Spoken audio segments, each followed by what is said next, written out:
Bonjour et bienvenue sur le podcast de Contournement sur le no-code. Je suis Alexis, un des cofondateurs de Contournement, et pour ce nouvel épisode, j'ai pu rencontrer Myriam Benmouaz, qui a cofondé l'intendance.co. C'est un service d'épicerie en vrac sur Internet avec des livraisons sans émission de carbone. Un super beau projet, et dont la mise en œuvre, vous vous en doutez, c'est appuyé sur plein d'outils no-code. Alors on va aborder toute cette partie en toute franchise avec Myriam, qui a eu l'occasion vraiment d'approfondir le sujet du no-code avec son projet, et qui n'hésite pas aussi à soulever les limites qu'elle a pu rencontrer, par exemple avec Webflow, l'outil qui permet de faire tourner leur site de e-commerce. C'est une discussion hyper intéressante et ça me permet de continuer sur la série des entrepreneurs et des entrepreneuses qui se lancent sans équipe technique et qui arrivent à, malgré tout, bootstrapper de super projets. Profitez bien de la conversation et venez, pourquoi pas, en discuter avec nous ensuite sur notre Slack. Allez, à bientôt.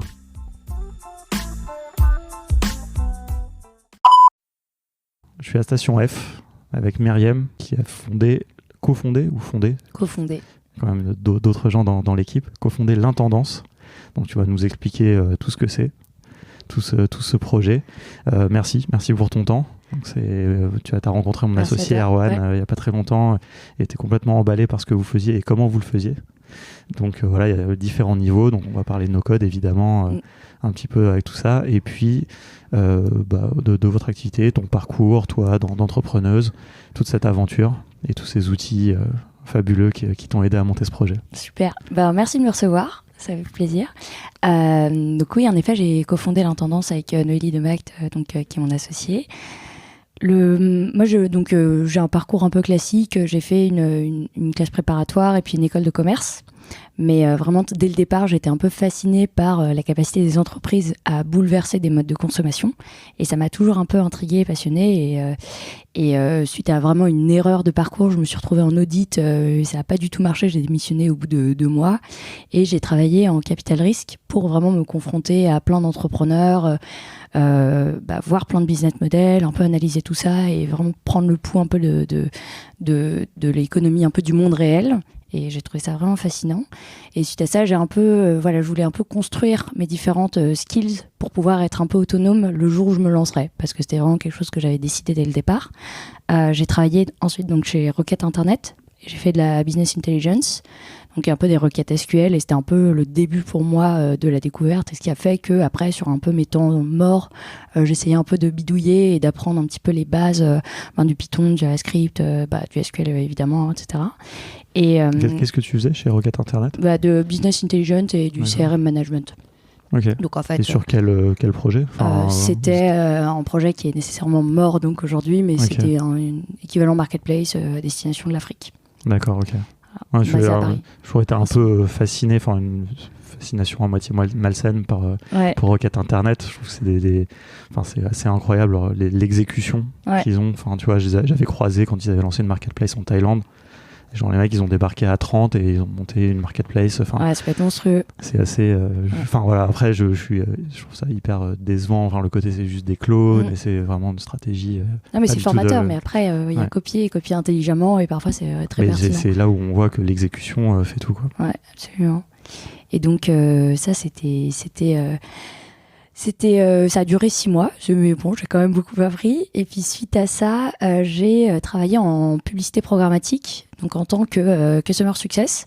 Et ce qui est super chouette en tant que Customer Success, c'est qu'à la fois, tu es un peu salesy et tu comprends vraiment l'enjeu et comment tu peux vendre aux clients et les vrais enjeux business et produits, donc courrier de transmission entre les deux. Et tu vois exactement pourquoi le produit n'a pas le temps de faire les choses que tu as vendu éventuellement aux clients ou les besoins clients et comment c'est pertinent de les remonter avec le produit. Et j'ai trouvé que ça a duré 3 ans, c'était super chouette. Et à côté de ça, je commençais un petit peu à m'intéresser à la blockchain, donc j'ai aussi travaillé rapidement sur un petit projet, mais vraiment on the side, mais j'ai vraiment dévoré très attentivement tout ce qui se passait et je trouve que c'est très intéressant ce qui se passe. Donc c'était un premier side project, quoi. Ouais, exactement, c'était un premier side project. Et c'est ça qui t'a donné le goût d'entreprendre, ou qu'est-ce qui... En fait, t'avais déjà l'envie d'entreprendre? Ouais, non, j'avais déjà envie d'entreprendre et j'avais déjà à la fois l'envie de bouleverser des modes de consommation par une innovation d'usage. C'était quelque chose qui vraiment qui m'intéressait dès le départ. Et après, j'attendais juste le moment de me lancer propice où en fait j'aurais pas à renouveler des titres de séjour parce que c'était typiquement quelque chose qui m'empêchait de lancer ma boîte plus tôt. Et le jour où ça s'était fait, du coup, j'ai un peu pris un peu de moments de recul et je me suis dit, qu'est-ce qui t'intéresse fondamentalement dans la vie? Et moi, j'avais toujours été un peu consciente de nos modes de consommation, un peu anti-gaspillage, mais un peu nazi de l'anti-gaspillage, et puis un petit déclic aussi sur tout l'aspect chimique. J'adore mélanger des trucs et un peu faire mes huiles essentielles à ma sauce. Est-ce que tu fais ta lessive, ton dentifrice? Voilà, je faisais des trucs comme ça. Quand j'étais petite, je mélangeais tout dans ma salle de bain et après je faisais essayer aux copines. Voilà.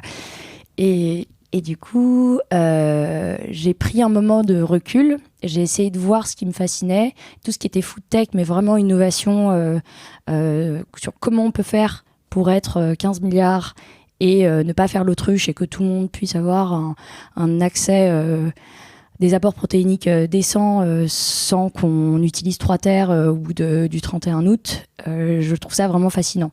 Mais bon, pour en arriver là, finalement, il y a quand même un pas.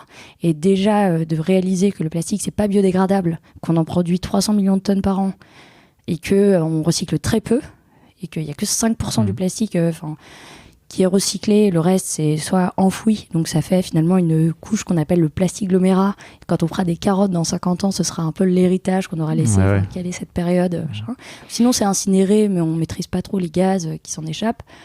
Mais vraiment cette claque de réaliser que c'est pas biodégradable, que ça finit en micro-trucs qui va colorer les planctons quand on fait des radios de la mer, je me suis dit non, c'est impossible. En plus personne ne semble réaliser qu'on va droit dans le mur.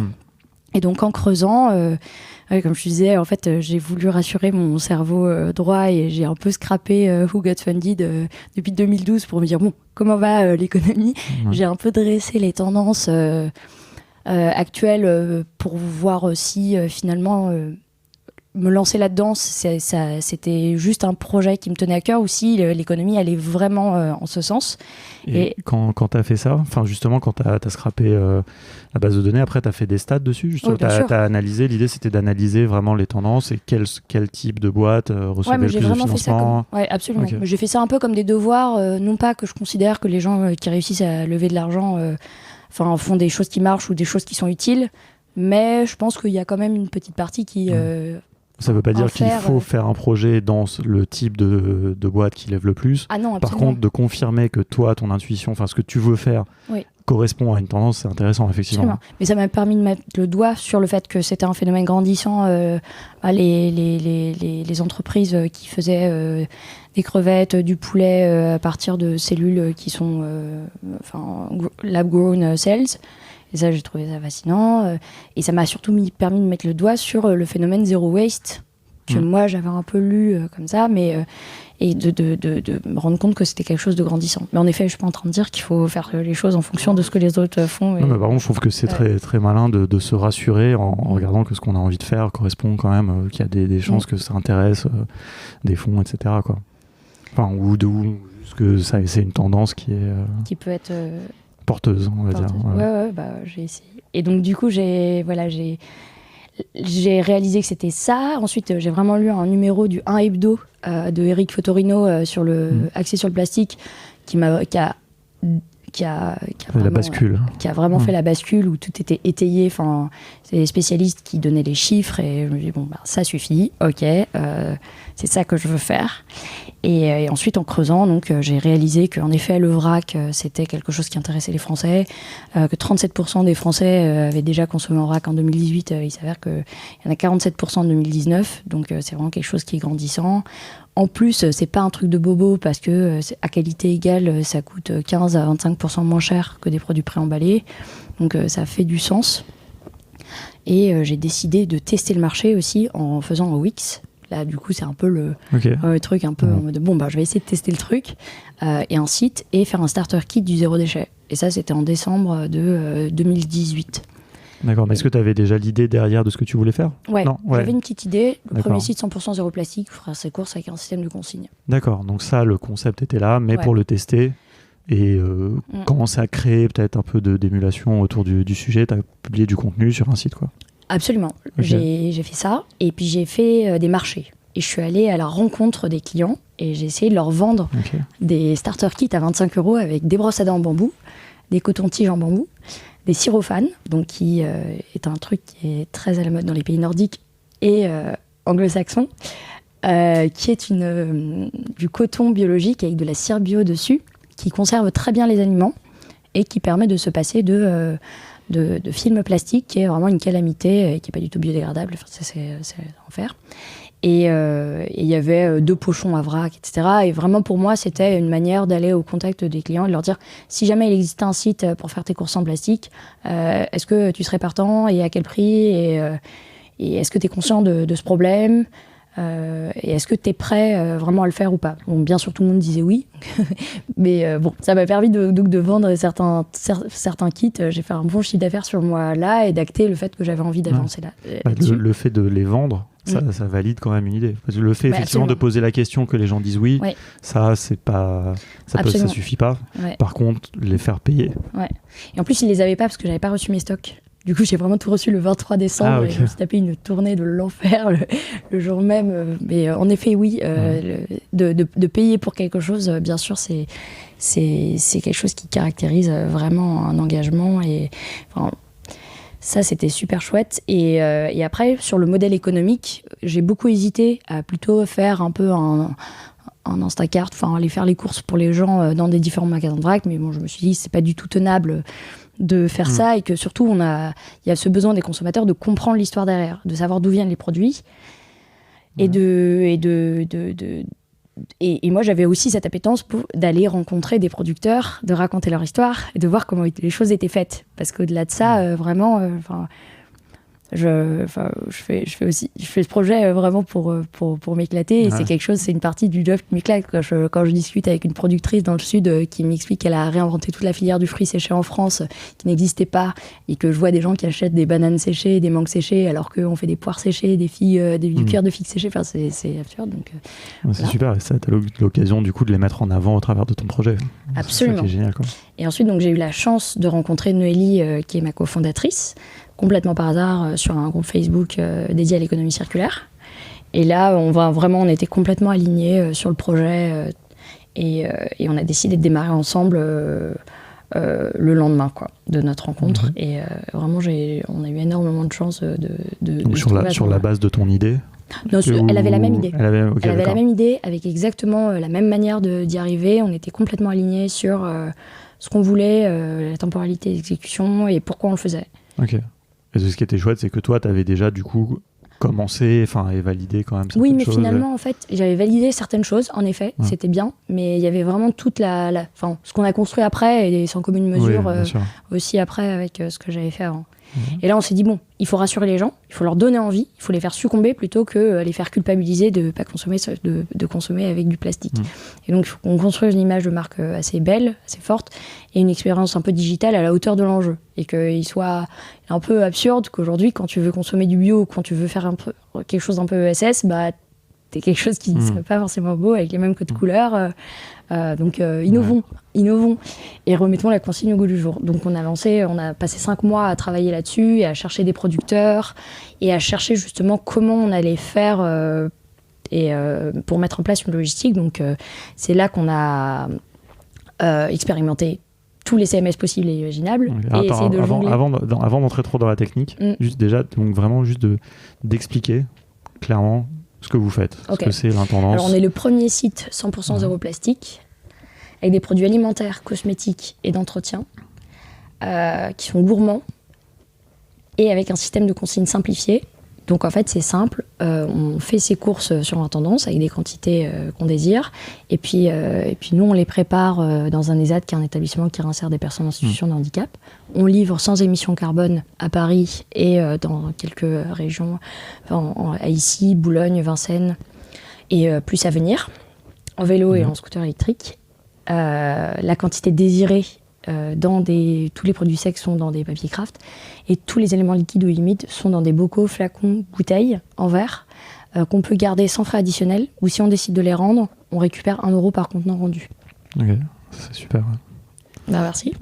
Ouais, non, c'est super. Non, mais en plus, je trouve que c'est un vrai sujet. Moi, j'avoue, je suis assez sensible à l'écologie, etc. Mais j'ai du mal à franchir un peu le pas du vrac.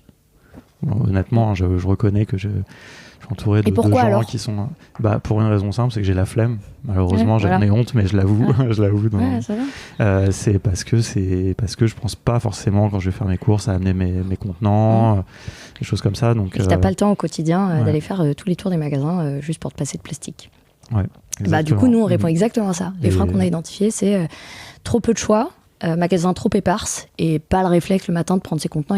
Et même quand t'arrives, tu sais pas trop si t'as le droit de venir avec tes contenants ou pas. Enfin, on sait pas trop. Ouais, puis moi, je me pose des questions un peu débiles, mais c'est si t'amènes ton contenant, comment tu fais pour peser? Est-ce que ça pèse le contenant ou pas? Tu vois, enfin, bon, c'est ce truc un peu irrationnel, mais c'est de la friction, entre guillemets, que t'as pas envie d'avoir dans le magasin parce que ça fait des années qu'on a l'habitude de prendre les trucs tout emballés, passer à la caisse. Et c'est dingue, dans l'espace de 2 générations, ça s'est complètement perdu, alors qu'avant, c'était d'une évidence crue, et maintenant, ça nous paraît bizarre. Alors du coup, c'est exactement le point auquel on tente de répondre, c'est la simplicité et la praticité.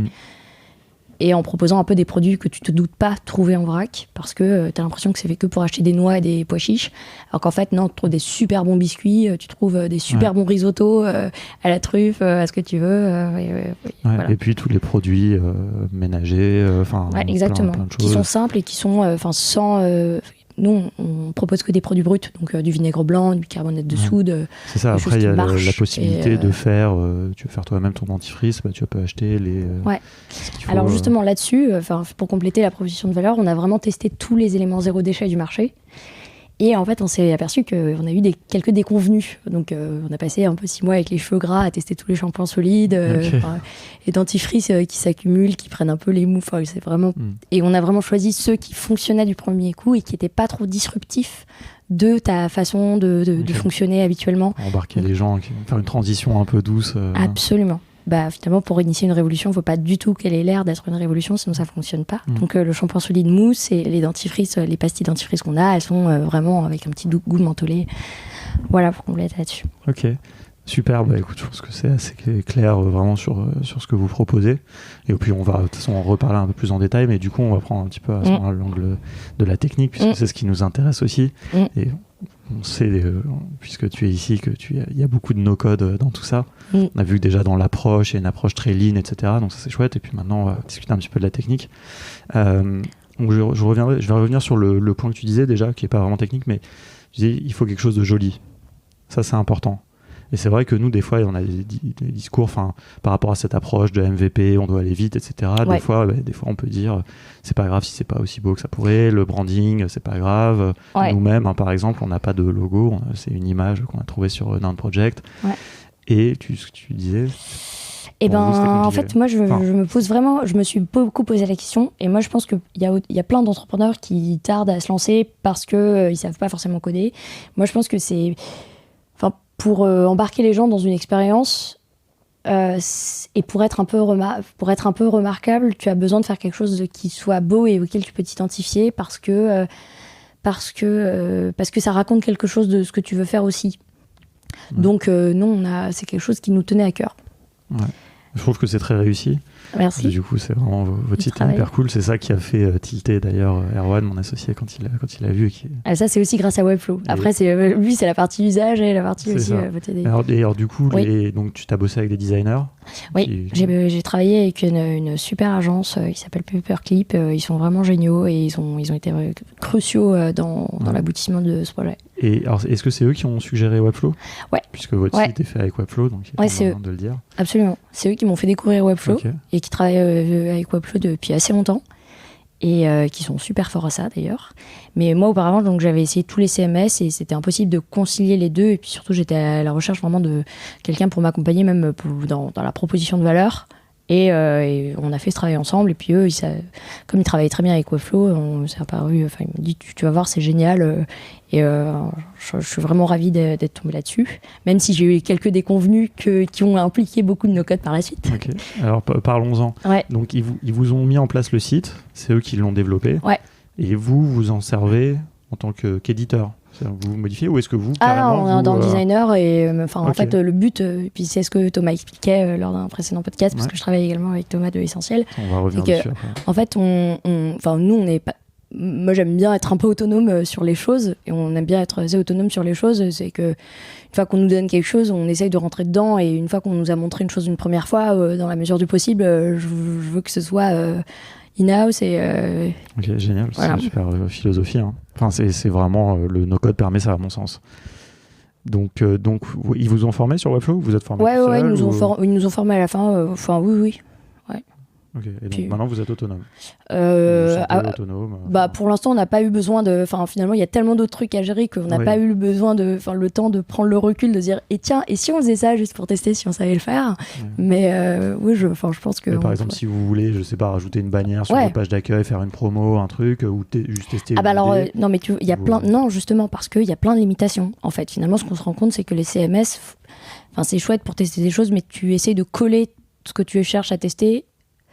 Par rapport à ce que l'outil te permet de faire. Et donc, oui, il y a des choses qu'on peut tester dans la mesure du possible. Typiquement, aujourd'hui, on attendait énormément que Webflow mette à disposition un compte client avant fin machin, ils l'ont pas fait. Non. Et c'était un peu le truc sur lequel ils étaient super attendus. Ils ont fait une levée de fonds de 72 millions pour grossir l'équipe dédiée au développement de l'équipe e-commerce. On attend toujours d'en voir la couleur. Les codes coupons... On commence le sujet. Ouais. Je leur demande toutes les semaines. Puis, bref, il y a pas mal de choses sur lesquelles nous on peut pas tester. On veut faire des codes promo, que ce soit les codes promo en pourcentage ou les codes où en fait tu veux offrir les frais de livraison ou offrir un cadeau en plus. Dorian ruse. On essaye de travailler un peu ensemble intelligemment pour trouver une manière de même d'innover sur le business model. Là, pour le coup, la contrainte libère la créativité et c'est assez chouette. Ouais. Alors donc du coup vous utilisez Webflow la partie e-commerce. Ouais. Donc classique. Donc vous n'avez pas de compte client. Ou est-ce que vous avez rajouté? On n'a pas besoin de compte client. Non. Les gens achètent, c'est du one shot et puis après l'expérience se poursuit par mail. Absolument, ils reviennent. Et alors justement, ça c'est un peu le premier truc qui nous a poussé à essayer d'innover, c'est que problème de taux de TVA impossible à résoudre et problème aussi des emails qui s'envoyaient automatiquement ou alors qui ne s'envoyaient pas en fonction de l'expérience utilisateur que tu désires délivrer au client. Du coup, premier échange avec Webflow, on s'aperçoit qu'ils ne vont pas nous aider. Je me souviens du premier mail où j'ai listé tous les choses. Et si on faisait un call pour en discuter tous ensemble, où j'ai pas vraiment eu de réponse. Et là, c'est comme ça qu'on a commencé à travailler donc, sur Airtable, sur Mailjet. Et vous avez déporté beaucoup de la logique, on va dire, commerce, quoi. Enfin, je sais pas, donc la gestion de la TVA, ça c'est pour les factures pour les clients, j'imagine. Absolument. Les Américains, ils sont à l'État, alors qu'ici on est au produit. Ouais, ok, oui, il y a différents types de TVA par produit, des classes de TVA. Absolument. Ça, c'est pas implémenté dans Webflow. Non, pas du tout. Ils sont sur TypeJar, qui est un truc US qui n'a aucune comparaison avec la France et sur lequel ils sont vraiment fermés à explorer les pistes, et ça viendra en 2043. Et donc, du coup, là-dessus, j'ai commencé un peu à travailler Google Apps Script avec des factures en PDF qui seraient exportées, puis les mettre un peu dans un fichier, etc. C'était pas trop c'était pas trop faisable et automatisable, et c'est comme ça que du coup j'ai décidé d'avancer avec Thomas qui a fondé Essentiel. Et donc, qui parlait de vous dans l'épisode qu'on a enregistré ensemble, donc je viens de l'apprendre. Et donc ça c'est étonnant, et donc tu vas pouvoir un petit peu clarifier. Et donc c'est super intéressant parce qu'il avait évoqué.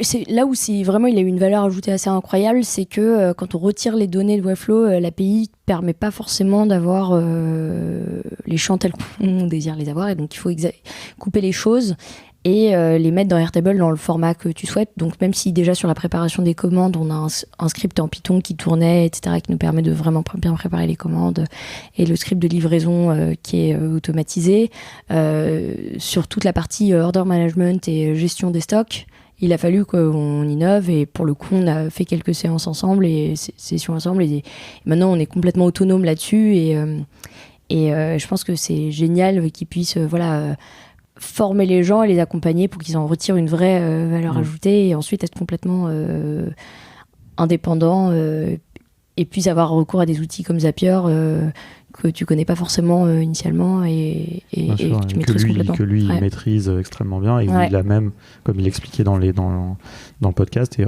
ça sort un petit peu du contexte du no-code, mais que lui, comme il est développeur, il peut aussi développer ses propres intégrations. Ses propres briques. Et ses propres briques. Et non, je suppose que vous avez eu besoin, quoi. Ouais, absolument. Ouais. Bon, ça, parce que, en fait, ce qui manque, même moi, je connaissais bien, ce qui manque, c'est les étapes de code entre les différents trucs. Parce que parfois, ça connecte. Et même si parfois tu passes un peu de temps à essayer de compléter une doc qui n'est pas très explicite de la part de Stripe ou quoi, tu as besoin de compléter par des éléments. Et là, si j'ai pas de problème de logique, la syntaxe, juste je passe des heures et tu comprends pas pourquoi tu pourrais optimiser ton temps à faire autre chose. Et c'est là que c'est très pertinent. C'est pour ça que je pense que c'est complètement compatible. Et complémentaire. Ok, alors et donc si on continue un petit peu dans la partie technique quoi, de tout ça, donc au niveau de la logistique, vous avez du no-code encore, ou enfin comment se passe un peu la chaîne Et ben alors non, parce que là pour le coup en effet c'est du Python qui nous permet de faire des PDF pour les donner à l'établissement avec lequel on travaille. Donc, qui ont des fiches et qui peuvent préparer les commandes avec des petites images pour chacun des produits, etc. Les quantités, donc mutualiser le nombre d'éléments par StackCraft pour minimiser les déchets. Donc ça, c'est quelque chose que vous n'avez pas pu faire en no-code, a priori. Non, vous n'avez pas trouvé de ça, solution. C'est les copains, Internet et moi. Donc du développement. On constate que voilà, du coup, tu as une architecture comme ça où tu as du no-code, du code, des choses un peu entre les deux, du Zapier avec du code dedans, et voilà, c'est tout à fait... Mais c'est robuste. Ouais, voilà, et puis ça fait ce dont vous avez besoin. Ouais. Parce que alors juste, tu disais, ça génère un PDF avec des images. Est-ce que ça, c'est lié au fait que vous travaillez avec un ESAT? Oui, parce qu'il leur faut des papiers pour préparer les commandes. Ouais. Peut-être d'ailleurs expliquer, si tu veux expliquer ce que c'est un ESAT. Avec plaisir, moi j'ai découvert ça... Oui, ça nous tenait à cœur et on est très content d'avoir fait ça. On travaille avec un établissement qui réinsère des personnes en situation de handicap par le travail. Et j'ai découvert ça en même temps qu'on développait l'intendance. Donc c'est des établissements qui sont nés après la Première Guerre mondiale pour réinsérer des personnes qui revenaient de la guerre. Et ça s'appelait au départ des établissements de dignité. Et maintenant, c'est des établissements, il y en a vraiment plein en France. Et c'est vraiment très... c'est un peu une claque de voir qu'on travaille aussi à réinsérer des personnes qui ont différents types de handicap. Qui du coup ont un encadrement particulier. Justement, là où j'ai été complètement étonnée, c'est l'intelligence dont font preuve les personnes qui encadrent les travailleurs, qui redoublent d'imagination et qui ont une intelligence pratique des choses. Et qui, eux, je sais pas si ça s'appelle du no-code, mais c'est de l'intelligence de situation, de l'intelligence à l'état brut pour faire travailler des gens ensemble qui sont potentiellement aveugles, potentiellement malentendants. Est-ce que ça a impliqué du coup des choses de votre côté dans la manière de travailler avec eux? Oui, la formation. Quand on fait, c'est quand même relativement complexe de distinguer du quinoa 3 couleurs et du quinoa simple ou différents types de biscuits ou les croquettes de chat et les croquettes de chat. Enfin, il a fallu faire des dessins, il a fallu un peu passer beaucoup de temps.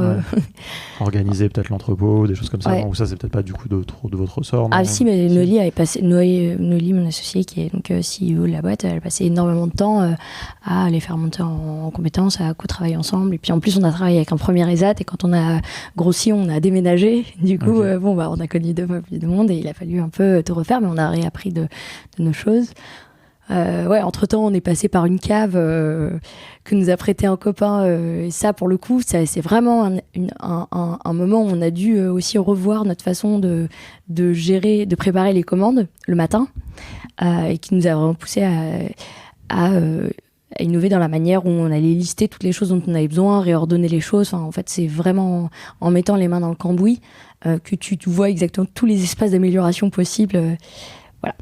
Est-ce qu'il y a d'autres limites? En fait, il y a la question un peu ultime que pour finir un peu sur la partie technique, c'est est-ce que vous pensez transitionner, je sais pas si ça se dit, transitionner vers plutôt une plateforme développée? tôt ou tard, ou est-ce que vous pensez rester sur Webflow? Et donc, la question un peu intermédiaire, c'est là, quelles sont les limites? On a évoqué certaines, est-ce qu'il y en a d'autres? Est-ce qu'il y a des choses qui vous bloquent? Tu vois, on compte pas avoir de CTO, je pense. Ouais, effectivement, je ne l'ai pas précisé dans la présentation, mais ça, c'est important pas de personnes de technique dans votre équipe, vous avez fait ce choix. Ouais, je pense qu'on est assez autonome et qu'on peut le rester assez longtemps. Et après, je pense qu'à chaque fois qu'on s'aperçoit qu'un service devient trop coûteux en zap ou en tâche, on migre vers quelque chose d'un peu plus efficace. Ouais, peut-être développer par exemple. Mais... Probablement pas. Là, l'exemple, c'est Intercom qui commence à coûter trop cher. On va passer à Front. D'accord. Ouais. Okay. Ou par exemple, pour le remboursement des consignes, on envoie des SMS. Aujourd'hui, je les envoie par MailJet. Optimiser peut-être en trouvant un autre service qui soit un peu moins cher. Qui est intégré typiquement à Airtable, Twilio, mais en fait, on découvre. Et donc, je pense pas qu'on ait besoin avant assez longtemps. On est passé au JT de TF1 aux 20h. Il y a quelques temps, je pensais que ça allait vraiment faire péter, ça aurait fait péter n'importe quel site développé. Et la chance qu'on a eue, c'est de prévenir une semaine avant Webflow et on n'a eu aucun problème. À part le nombre de paniers, le nombre de chaînes de caractères, donc ça nous a fait mettre le doigt sur un bug où en fait passer un certain nombre de caractères, donc, parce qu'on avait des paniers relativement longs. Donc on a remonté le bug, on était un peu triste. C'était un bug chez Webflow. Ah, c'était un bug chez Webflow. Ah ouais, on a relevé pas mal de bugs chez Webflow. Ça, par exemple, intéressant. Ah ouais, non, on est un peu des power users de la partie e-commerce de Webflow, vraiment. Et c'est intéressant parce que du coup, il y a un autre volet. Enfin, là, ce qui est pas cool, c'est que c'est vous qui avez trouvé les bugs, donc vous en avez souffert dans un sens. Oui, mais du coup, ils nous auront offert 6 mois gratuits. Ah ouais, c'est intéressant parce que du coup, ce qu'il faut savoir, c'est que tu as évité à plein d'autres gens d'avoir ce problème. Ça, c'est un des trucs un peu magiques du no-code, tu vois, enfin, du côté plateforme. C'est bon, vous avez essuyé les plâtres. Bon, je dis pas ça pour les défendre. Oui, non, mais en vrai, quand je leur écris, je leur dis avez-vous eu connaissance de ça parce que ça pourrait intéresser d'autres gens. Non, mais si c'est un bug chez eux. Non, mais il y a un autre bug, par exemple, de cookies. Enfin, finalement, il y a des ghost items quand tu effaces un produit qui n'existe plus parce que ça c'est des DM est passé, que tu l'as remplacé ou quoi. Qui fait que tous les paniers sont gelés. C'est des cookies qui sont propriétaires que tu peux pas, effacer pour l'utilisateur. Et qui littéralement nous coûtent des ventes parce que tu es obligé de passer en navigation privée pour compléter la vente. Et donc c'est pour ça qu'on a installé Intercom au départ. Et à 11h30, tu discutes avec une mamie et tu lui expliques ce que c'est que d'ouvrir une fenêtre de navigation privée. Et après, on a remonté le bug en effet Webflow. On attend toujours une réponse, mais entre-temps, on a trouvé donc une solution. Oui, il y a une solution de contournement pour le coup, qui vous devez faire à la main, quoi. Comme beaucoup de choses au début, sur des projets. Mais là, il n'y a plus grand-chose qu'on fait à la mano. Ok. Non, mais là, je voulais dire le truc avec Intercom, c'est ça la solution que tu parlais, ou il y a une autre solution? Oui, d'accord. Oui, c'était ça. Mais tu dois littéralement répondre aux gens. Ça fait partie des choses qui ne scalent pas, comme dirait Paul Graham. Mais c'est intéressant parce que tu as plusieurs exemples comme ça de choses que tu as dû faire, comme beaucoup de projets entrepreneuriaux, mais c'est super. J'ai l'impression que là, on a un bel éventail de plein de choses. Oui, genre les autres, là, c'est pas pertinent de les raconter, mais bon, c'est... Mais en fait, je trouve ça dommage parce que c'est des outils comme ça qui sont super chouettes et tu aimerais pouvoir, comme un SaaS, pouvoir discuter avec une équipe. Mais bon, après, comme ils font face à un nombre de requêtes incommensurables, ils passent par un forum et du coup, on essaie d'être partie prenante aux discussions et voilà. Mais donc, tu dirais quand même que le support, vous n'avez pas toujours été... hyper satisfait du support de Webflow. Non, ils sont réactifs, mais parfois ils lisent pas les mails, mais ils sont réactifs pour dire salut. Non, mais c'est intéressant parce que vous, ça fait combien de temps juste pour Ça fait 6 mois. D'accord, oui, donc ça correspond à peu près à leur levée de fonds. Ouais. Et tu vois, c'est intéressant parce que tout à l'heure, tu disais, comme ils viennent de lever des fonds, ils devraient pouvoir délivrer plus vite. Ouais. Moi, j'ai l'impression que ce qui leur arrive, c'est qu'ils sont justement dans cette phase de structuration où en fait, ils sont en train de... Il y a de l'inertie. En fait, c'est pas moi qui le dis, j'ai vu dans pas mal de communautés. En ce moment, ils délivrent moins, quoi. Ça fait plusieurs mois qu'ils délivrent moins. Et donc, je pense que les gens font un raccourci un peu tricky entre le côté ils viennent d'avoir beaucoup d'argent et ils devraient délivrer plus, alors qu'en réalité ils sont en train de recruter, former, donc ça paraît logique quoi. Bah, mais c'est frustrant, je comprends cette frustration. Nous on a aussi fait un site de e-commerce récemment et nous pour le coup on n'a même pas pu utiliser la partie e-commerce en fait de Webflow et on a utilisé Stripe en direct avec un petit peu de code. Pourquoi ? Parce qu'on peut pas customiser le checkout et que nous notre client voulait que au moment du checkout, c'était dans le tunnel d'achat, en gros, la personne puisse mettre sa date de naissance, sa ville de naissance. Oui. Là, il faut utiliser des champs et les renommer. Ou je sais pas quel est posé ce problème. Mais... nous, du coup, on a fait un petit peu ça à la main. On fait un formulaire qui poste direct à Stripe, etc. Mais du coup, on peut pas utiliser le panier, par exemple. Il n'y a pas de panier. Donc, mais bon. Mais du coup, vous avez utilisé le panier de Shopify ? Non, il n'y a pas de panier. Tu t'achètes que des trucs un par un. D'accord. Donc c'est une limitation. Au stade où en est le projet, c'est pas très grave pour notre client puisque eux ils testent encore déjà de savoir si les gens veulent ne serait-ce qu'acheter un item. Mais mais c'est pas grave parce qu'on trouve d'autres solutions au fur et à mesure. Il y a des choses qui se débloquent. C'est intéressant, ces outils aussi, ils évoluent. C'est ça. Et donc là, tu vois, la limite, elle a fait que tu as vraiment eu un impact sur ta stratégie de développement de ton site. Ouais. Sur la stratégie commerciale. Et donc, parfois, vraiment, les limites du code, si tu t'en tiens au no-code, c'est de tester différemment l'idée que tu avais initialement. Et ça peut être aussi... un peu. Mais du coup, là, nos clients sont au stade où, justement, ils se posent la question de faire développer le site dans une plateforme type Magento ou un truc comme ça. Mais ce qui est sûr, nous on est convaincus, c'est qu'on leur a permis de tester beaucoup plus vite en fait. C'est-à-dire que le site sur CLS, on l'a fait en quelques semaines, même pas, en quelques jours quasiment quoi. Et donc ils ont pu commencer à vendre beaucoup plus tôt que s'ils avaient fait développer cette plateforme et à moindre coût. Et donc parce qu'ils se posent aussi la question peut-être d'arrêter complètement le projet s'ils en vendent pas assez. Donc c'est intéressant, tu vois, c'est le no-code, il permet d'aller vite. Il contraint, donc comme tu dis, il influe aussi un peu sur comment tu vas tester tes hypothèses et tout, mais moi je trouve que la démarche, en tout cas moi j'aime bien la démarche quoi, c'est de commencer peut-être par des choses plus contraintes mais qui permettent de valider des choses quoi. Non mais c'est clair parce que sinon après tu te retrouves avec des trucs complètement multifactoriels et tu sais pas à quelle cause, à quel résultat, donc au moins ça un peu un rasoir d'Occam qui te permet de tester un truc par un. Ouais, tout à fait. Super, écoute, tout ça a été hyper intéressant. Pour terminer, quelques petites questions un peu plus générales. Est-ce que tu as envie de donner quelques conseils peut-être à des gens qui se lancent dans une aventure entrepreneuriale un petit peu sur la base? Alors, il y avait plein de conseils déjà dans ce que tu as donné finalement de ton expérience. Je sais pas si je me sentirais légitime à donner des conseils, mais vraiment tester parce que c'est un apprentissage de tous les jours et c'est incroyable en richesse de rencontres, de découvrir ce dont on est capable. C'est d'essayer quoi.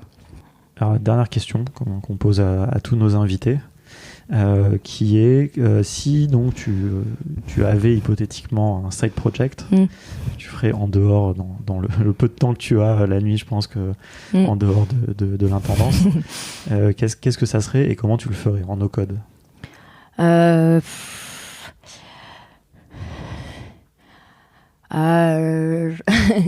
Je pense que je sais pas, si c'était un projet no code à développer sur le côté, j'essaierais de faire un peu un simili Airbnb pour louer des espaces de travail dans la journée sur les espaces qui sont vides à la journée.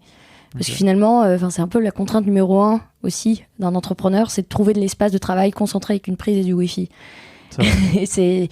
Et c'est une chance incroyable de pouvoir avoir des incubateurs, mais pour la plupart des gens qui veulent juste ne pas être chez eux et essayer de tester, c'est fondamental. Et voilà, donc de faire un simili-like de Airbnb, mais pour les freelances. Ok, écoute, on va conclure. Il y a un truc que j'ai oublié de dire en fait, que je voulais dire au début, puis j'ai oublié, donc je vais dire à la fin, c'est pas grave. C'est qu'on est à Station F. Et que je trouve que vraiment ton aventure, tout ce que tu nous as raconté, fait vraiment une belle suite à l'épisode que j'avais fait avec Guillaume Declercq de Loom, où c'était un petit peu cette même configuration. Je trouve que c'est assez proche, fait penser à ça, où vraiment se lancer dans un projet de commerce, e-commerce en ligne, sans CTO, et trouver des solutions avec des outils no-code, avec cette approche. Et voilà, et en plus, vous avez tous les deux vraiment cette vocation, ce souci environnemental, j'ai envie de dire, qui me touche aussi beaucoup, comme beaucoup de gens.